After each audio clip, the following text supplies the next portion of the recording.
এই পিচ্ছি মূল কথা হচ্ছে তোমার বাজেট কত, তুমি কত বাজেটের ভিতরে কিনবা, এটা হলো মূল কথা। অ্যান্ড্রয়েড আলাদা, আইফোন আলাদা। মনে করো আইফোনের বর্তমান যেটা এটার দাম হচ্ছে কত জানো? 2 লাখ টাকা না 1,60,000 না, 1,60,000 কি আইফোন 16 প্রো ম্যাক্স। 2 লাখের ভিতরে আছে। তুমি এত টাকা পাবা কোথায়? এত টাকা পাবা কোথায়? কি কাম করছো? মানে স্কুলে মাই 10 টাকা 20 টাকা দিলে জমাই আবার এত টাকা জমাইতে কয় বছর লাগবে? 10 টাকা করে জমে তুমি 1,60,000 টাকা জমাবা। আমি 3 টাকা জমাইছি, আবার না আমার 40 টাকা আছে।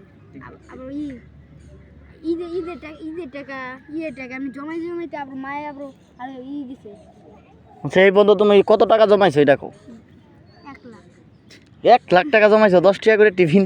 আমার আবার বিদেশ যাচ্ছে না, আমার টাকা পাঠা। তুমি শুধুমাত্র ফ্রি ফায়ার খেলার জন্য এত টাকা জমাইছো? আই রে ফ্রি ফায়ার ভক্ত রে, তোমার মতো বয়সে আমরা মার্বল খেলতাম জানো? আমরা হলো ফ্রি ফায়ার প্লেয়ার, আমরা কোনো বট খেলার প্লেয়ার না। হাই হাই, পাবজি হলো বট। অনলাইন জগৎ কত দূর গেছে ভাবছো? কল অফ ডিউটি এর বাংলা ফ্রি ফায়ারে তোমার লেভেল কত পেলা? 56। ফ্রি ফায়ার কার্টুনের মতো গেম। এটাতে আচ্ছা কোনো কিছু ভালো না। তোমার শোনো গ্রাফিক্স সবাই আইবো, সব ইউটিউবার গেম চাইতেছে এই লিগা গেনে ওল সব জিনিস ব্যাক দিছে, ওল পিক, ওল ফ্যাক্টরি, গ্লাইডার আমরা আগের মতো ব্যাক আগের মতো ব্যাগ দিতেছে। দিব। ফ্রি ফায়ার খেললে তোমার ভবিষ্যৎ কি বলো দেখি? এটার